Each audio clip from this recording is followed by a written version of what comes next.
Hello,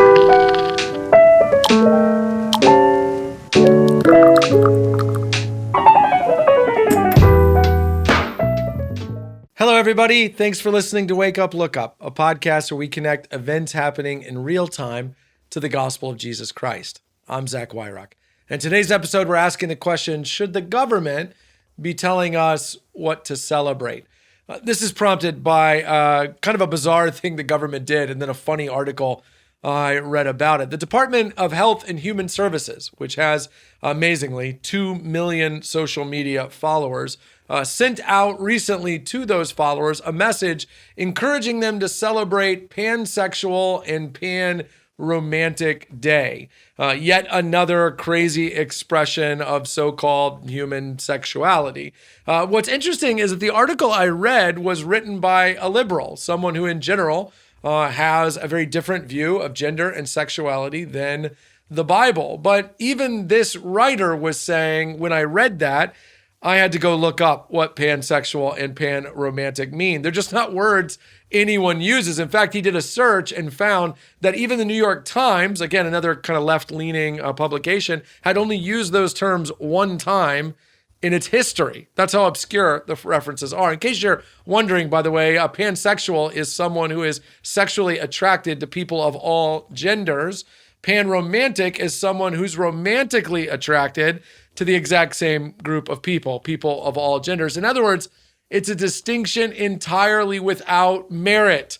And that's what's happening to our culture, is increasingly we are dividing people down into the smallest groups possible and then trying to celebrate what makes them unique and different. Now, there are a couple of problems with this. Let me lay out for you from a biblical point of view why these things are problems.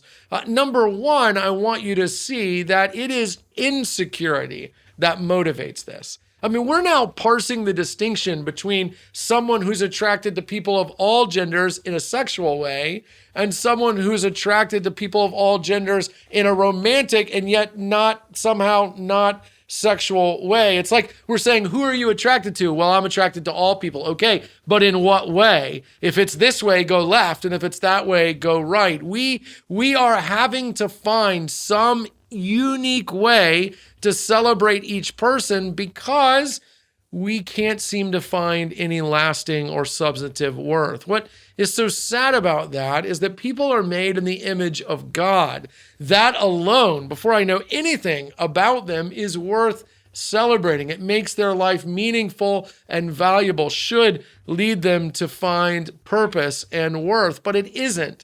And the insecurity that we live in is not just leading us to crazy places, but going to cripple us eventually. The second thing is that this is also the height of human rebellion. Paul says in Romans 1 that what happens is we end up celebrating the created rather than the creator. We ignore God and find in ourselves something of value. And that's what's happening here, is that we're saying to each person, there's something about you, and that thing about you is the most important thing of all, who you sleep with or who you're attracted to or what kind of attraction. And so we end up worshiping individuals, which is really what the Department of Health and Human Services was saying.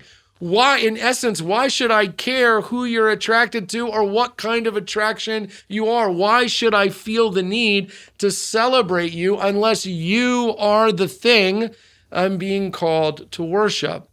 But then the third problem is this. That is so far outside the bounds of what the Department of Health and Human Services should be thinking about. They're not talking about a health crisis. They're not talking about a disease that is spreading or a cleanliness practice that if we took on would lead to less people getting sick. They're telling me to celebrate the sexual proclivity or not so sexual proclivity of other people, because the government no longer does the work God designed it to do. Instead, it does the work of being God. It's telling me, Zach, This is your morality. This is what you should celebrate. This is what you should find as something to be worthy of praise. That's not the job of the government. The government's job is to keep people safe and to provide the things for people that God has said they ought to provide, not to tell me what is worth celebrating. When they're sending that out, they're just showing that yet again, the government is desiring to kind of be over us, not just legally, but morally. And of course, they're not. God tells us what to celebrate. And whatever he says is bad, not just morally, but bad for those who are doing it, no matter what the so-called Department of Health and Human Services is saying. When they deviate from what God has said is good, they lead people in an unhealthy place, not a healthy place. Listen, what are we doing? We have to return back to looking to God for what to celebrate, or eventually this whole thing is just going to fall apart. Hey, thanks so much for watching this episode of Wake Up, Look Up. While you're here, take a minute to like and subscribe. It really helps us get the word out. Don't hesitate to leave a review wherever you might find this podcast on an audio level and help spread the word. And hey, while you're here, check out all the other content we have at Christ Community Chapel on YouTube. Some of those videos are popping up on the screen now. Click on one.